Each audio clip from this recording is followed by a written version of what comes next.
पूरी दुनिया को जब अंग्रेज हमारे देश को छोड़ के गए, अंग्रेजों ने जाते जाते कहा था कि ये तो हम थे जो 100-125 साल तक भारत के ऊपर हमने राज करके भारत को एक साथ रखा। अब देखना हमारे जाने के बाद इनसे अपना देश नहीं चलने वाला, इन लोगों से भारत एक साथ नहीं रहेगा। ऐसे अंग्रेजों को भी लग रहा था, पूरी दुनिया को लग रहा था। दोस्तों, आज 70 साल हो गए, भारत एक साथ भी है और खूब तेजी से तरक्की भी कर रहा है, और उसका केवल एक कारण है, हमारे देश का ये संविधान। ऐसे देश का संविधान लिखना जिसमें इतने सारे धर्म थे, इतनी सारी भाषाएं, इतनी संस्कृति, इतनी जाति, इतनी विविधता, ऐसे देश का संविधान लिखना कोई आसान काम नहीं था। बाबा साहब अंबेडकर ने पूरी दुनिया के संविधान पढ़े, सारे देशों के संविधान पढ़े, जहां से जो जो अच्छा मिला वो सारा उन्होंने इस संविधान के अंदर डाला, और इतना शानदार संविधान बाबा साहब अंबेडकर ने हम लोगों को दिया।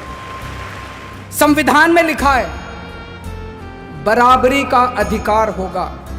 अभी तक यहां इतने सारे बच्चे बैठे हैं, अगर कोई बच्चा गरीब घर में पैदा होता था और कोई बच्चा अमीर घर में पैदा होता था, क्या उनको बराबर की शिक्षा मिलती थी? नहीं मिलती थी। तो क्या बराबरी का अधिकार था? नहीं था। मैं आपका मुख्यमंत्री हूं, हम सरकार चला रहे हैं। सरकार की नजरों में, मुख्यमंत्री की नजरों में, एक बच्चा अगर गरीब घर में पैदा होता है और एक बच्चा अमीर घर में पैदा होता है, मेरे लिए तो मेरे दोनों बच्चे बराबर हैं। मैं उन दोनों बच्चों के बीच में फर्क नहीं कर सकता।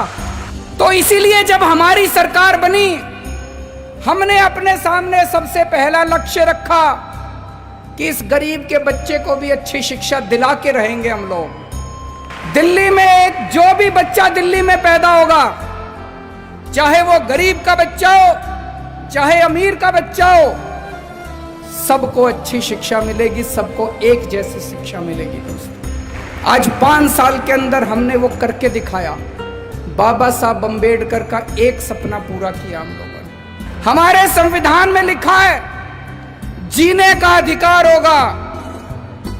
पहले गरीब आदमी के घर अगर कोई बीमार होता था, वो सरकारी अस्पताल में जाता था, सरकारी अस्पताल में इलाज का बुरा हाल था।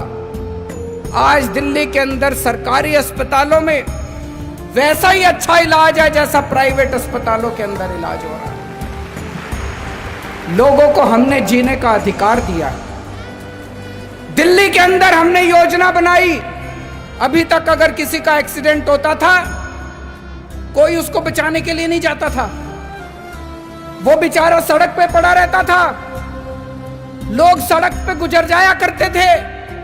लोगों को लगता था मैं क्यों पचड़े में पड़ूं, मैं अगर इसको अस्पताल में ले गया तो अस्पताल वाले मेरे से पैसे मांगेंगे। अब हमने कहा है कि पैसे की चिंता मत करो, अगर कोई किसी का एक्सीडेंट हो जाए, जो भी उसको देखता है तुरंत उसको नियरेस्ट अस्पताल में पहुंचाओ। कितना भी महंगा अस्पताल होगा, सारे पैसे दिल्ली सरकार देगी। संविधान में लिखा है गरीबी दूर करेंगे। गरीबी कैसे दूर होगी? केवल नारे लगाने से दूर नहीं होगी गरीबी। हमने दिल्ली के गरीबों का मिनिमम वेज बढ़ाया। एक एक गरीब मजदूर को, एक एक गरीब कर्मचारी को हमने 15-15 हजार रुपए महीने की तनख्वाह दिलवाई। गरीबी तब दूर होगी। दोस्तों, मुझे ये लगता है अगर ये बाबा साहब अंबेडकर का संविधान एक दिन के लिए अच्छे से लागू हो जाए, ये देश कहीं का कहीं पहुंच जाएगा।